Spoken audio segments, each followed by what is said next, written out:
नमस्कार बंधुरा तुम्हारे सबाइके स्वागत जानाई। आज के भौतविज्ञानेर तीनटे गुरुत्वपूर्ण प्रश्न आलोचना करब जार साहाज्ये एखान थेके तोमरा छोटो छोटो जिनिस बुझते पारबे एबं अनुभव करते पारबे एबं एटा तोमादेर प्रत्येकटा अंकर क्षेत्रे किन्तु काजे देबे। तो एखाने तीनटा अंक बोलते प्रथम जे एकटा अंक आछे खूब स्वाभाविक अंक आछे, खूब नर्माल अंक आछे, सहज अंक आछे। कि बोलछे 50 मीटार उच्च जलस्तम्भेर चाप आमाके निर्णय करते बोलेछे, जेखाने आमादेर बोले दिएछे जी एर मान बोले दिएछे, गुरुत्व आकर्षणेर मान बोले दिएछे, आर एखाने बोले दिएछे जे जलेर घनत्व कत सेटा बोले दिएछे आमादेर।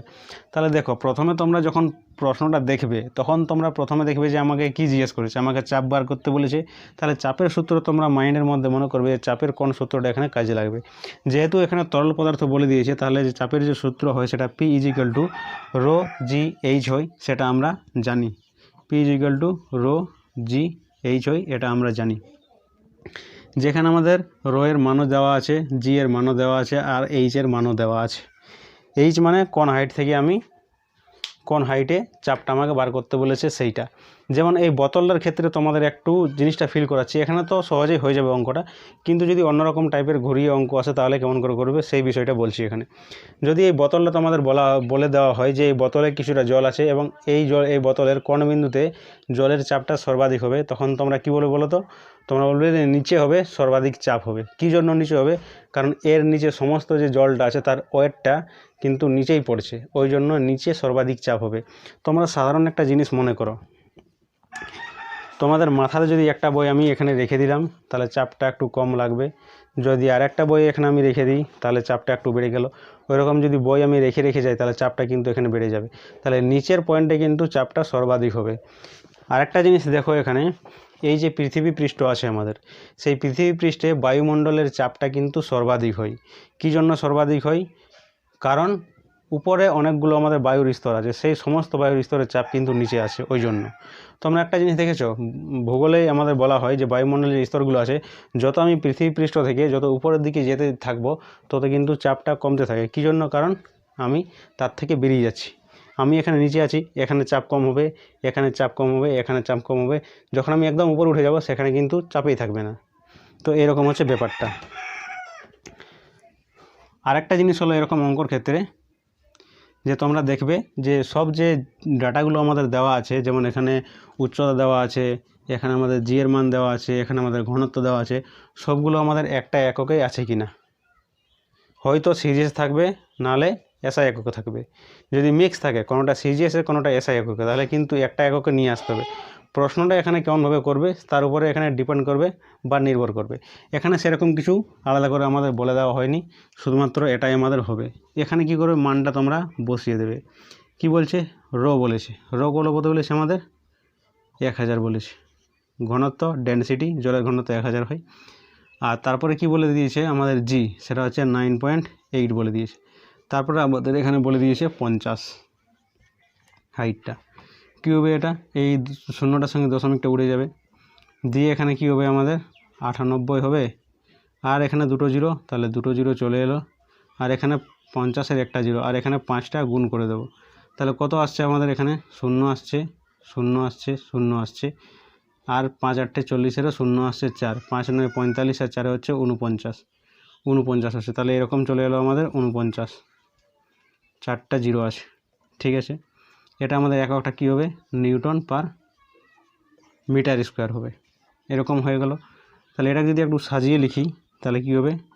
4.9 × 10⁵ নিউটন পার মিটার স্কোয়ার। মানে এরকম সাজিয়ে ভৌতবিজ্ঞানে কিন্তু এরকম করে সাজানো হয়, 10⁵ করে এরকম করে সাজানো হয়। তোমরা যদি এখানে করে যদি এটাই ছেড়ে দিতে তাহলে এটাও ঠিক হয়ে যেত। তো এটাকে সাজানোর জন্য করা হয়, সেরকম কিছু টেনশন নেওয়ার দরকার নেই। তারপর আমরা দ্বিতীয় নম্বর প্রশ্নতে আসছি। তাহলে এরপরে দেখো আমরা দ্বিতীয় নম্বর প্রশ্নতে চলে এসেছি। কী বলছে প্রশ্নটা একবার পড়ে দেখো। একটি ইটের দৈর্ঘ্য 20 সেন্টিমিটার, প্রস্থ 10 সেন্টিমিটার এবং বেধ মানে হচ্ছে এর উচ্চতা 5 সেন্টিমিটার। ইটটির ওজন 5 kgf। এখানে যে এককটা ব্যবহার করা হয়েছে সেটা আমাদের কি আছে? অভিকর্ষীয় একক আছে, 5 kgf আছে। এটি ভূমিতে রাখলে কি পরিমাণ ঘাত পড়বে? মানে সিম্পল ভাষায় তোমরা জিনিসটা বোঝো। এরকম একটা ইট আছে, ঠিক আছে, ইট নিয়ে এসছে, এই ইটটা আমি এখান থেকে ছেড়ে দেব, হয়েছে। তো তো বলছে নিচে কতটা সে মানে টক্কর মারবে, মানে কতটা ঘাত লাগবে নিচে, সেটা বলতে চাইছে। মানে এটা আমাদের ক্যালকুলেশন করে বার করতে হবে বিষয়টা। তো এটা তো তোমরা অবশ্যই বুঝতে পেরে যাবে দৈর্ঘ্য প্রস্থ উচ্চতা, কারণ এটা হচ্ছে কি আমাদের দৈর্ঘ্য হয়েছে, এইটা হচ্ছে আমাদের প্রস্থ, আর এই জিনিসটা হচ্ছে আমাদের উচ্চতা। তাহলে ওই জিনিসটা আমাদের এখানে বলে দিয়েছে। আর এখানে কি বলে দিয়েছে, এর ওজনটা বলে দিচ্ছে। তাহলে ওজনের মধ্যে দেখো এখানে কটা জিনিস লুকিয়ে আছে। ওজন, এখানে ভর আছে, ইন্টু অভিকর্ষজ ত্বরণ আছে। এটা মিলিয়ে আমাদের কিন্তু কেজিএফ তৈরি হয়, বা এখানে কি হয়, ওজনটা আমাদের তৈরি হয়। তো যখন আমরা এটা বার করব কত বল লাগবে, সেটা হচ্ছে এখানে কি বলবে যে ইটটি ভূমিতে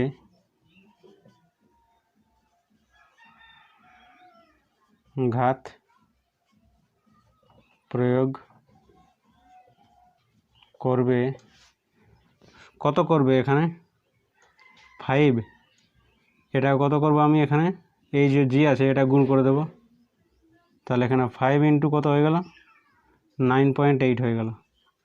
এটা সমান কত হয়ে গেল, 5 8 40, 0 হাতে রইল 1 4, আর 5 9 45, 45 থেকে 46, 5 8 40, 0 হাতে রইল 4, 5 9 45, 45 আর 4 হচ্ছে 49, 490। তাহলে এখানে চলে এলো আমাদের 490।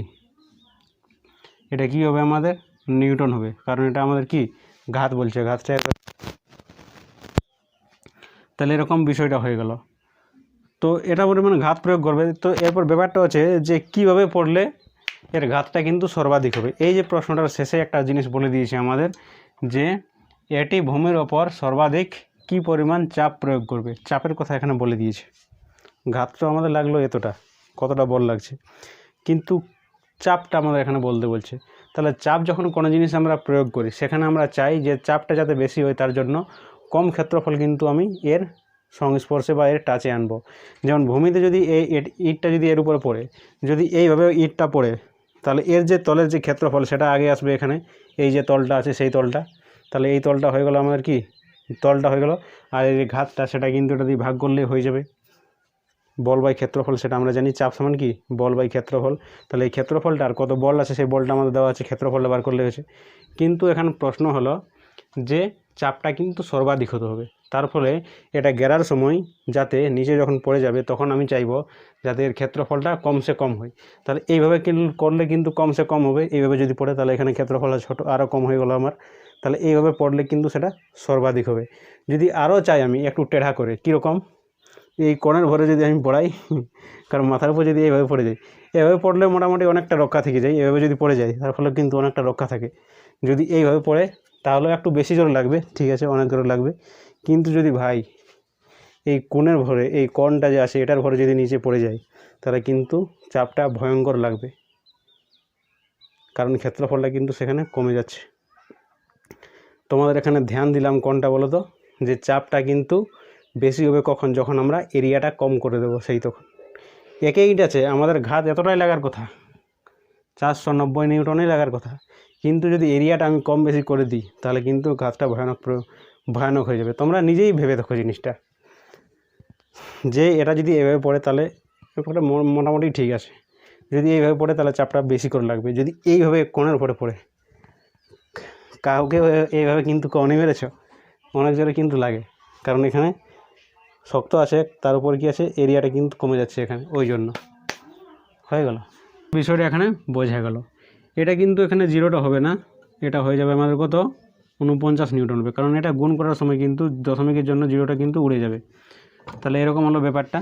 তাহলে কি বলছে, এরিয়াটা আমাদের মিনিমাম হতে হবে। তাহলে অতএব আমরা এখানে বলবো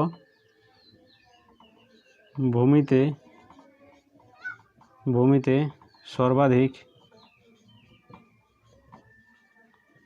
চাপ হবে যদি এরিয়া বা ক্ষেত্রফল মিনিমাম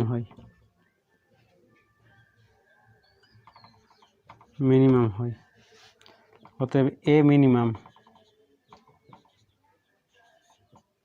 এ মিনিমাম সমান কী হবে, এখানে মিনিমাম কী করে হবে, এখানে দেখো কী কী আছে, 20 আছে, 10 আছে আর 5 আছে, তাহলে এটা আর এটা মিলে আমাদের হয়ে যাবে কম হবে।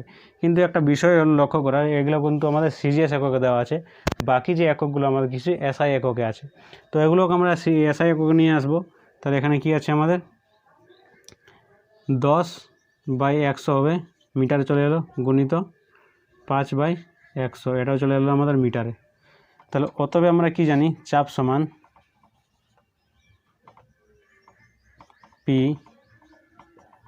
এফ মানে হচ্ছে ঘাতটা, আর এখানে কি হচ্ছে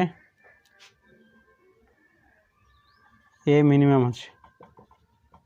তাহলে এখানে কত চলে আসছে, ঘাত বলতে 49, আর এখানে চলে আসছে 10/100 গুণিত 5/100। তাহলে এখানে চলে এলো আমাদের 49 গুণিত 100/100, আর এখানে চলে এলো আমাদের 10 গুণিত 5, 0 0 গেল, আর 5 একে 5, 5 2 10, 49 দুগুণে 98, আর এখানে দুটো জিরো চলে এলো, এত নিউটন পার মিটার স্কোয়ার। তাহলে এটা হয়ে গেলো আমাদের চাপ বেরিয়ে গেল। তাহলে তোমরা আশা করি বুঝতে পারলে অঙ্কগুলো করার সময় কোন কোন জিনিসগুলো আমরা এখানে ধ্যানে রাখবো।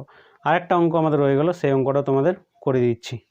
তাহলে এরপর আমরা 3 নম্বরে লাস্টের প্রশ্নতে চলে এসেছি। এখানে এটাও সিম্পলি আছে, কি বলছে, কোনো স্থানে ব্যারোমিটারে পারদস্তম্ভের উচ্চতা 75 সেন্টিমিটার হলে বায়ুমণ্ডলীয় চাপ কত, আমাকে জি এবং ঘনত্ব ডেনসিটি দেওয়া আছে। যেমন সেখানে আমরা জলের ক্ষেত্রে বার করলাম, সেরকম এখানে বায়ুর ক্ষেত্রে দেওয়া আছে। আমাদের জলের স্তম্ভে ছিল, এখানে বায়ু স্তম্ভ দেওয়া আছে, ব্যাপারটা আমাদের একই রকম হচ্ছে। শুধুমাত্র এখানে এককগুলো দেখবে যে কি এককে আছে, সবগুলো আমাদের এসআই এককে আছে না সিজিএস এককে আছে। স্পষ্ট দেখতে পাচ্ছি এখানে সেন্টিমিটার সিজিএস এককে আছে, এখানে এটা 980 সেন্টিমিটার পার সেকেন্ড সিজিএস এককে আছে, এটা আমাদের ঘনত্ব, এটাও কিন্তু আমাদের সিজিএস একক আছে, গ্রাম দেখতে পাচ্ছি মানে সিজিএস একক আছে। এটা কিউবিক সেন্টিমিটার বলা হয়েছে, মানে কিউবিক সেন্টিমিটার মানে সেন্টিমিটার কিউব, একই জিনিস হচ্ছে, এরকম লেখা একই জিনিস হচ্ছে। এটা যদি এরকম না লিখে এরকম লিখতো তাও কিন্তু একই আছে ব্যাপারটা, এটা কিন্তু কোনো ইয়ে নেই, ঠিক আছে। তাহলে এখানে কি হবে, আমাদের চাপ সমান কী হবে, বা এখানে কি বলবে, অতএব বায়ুমণ্ডলীয়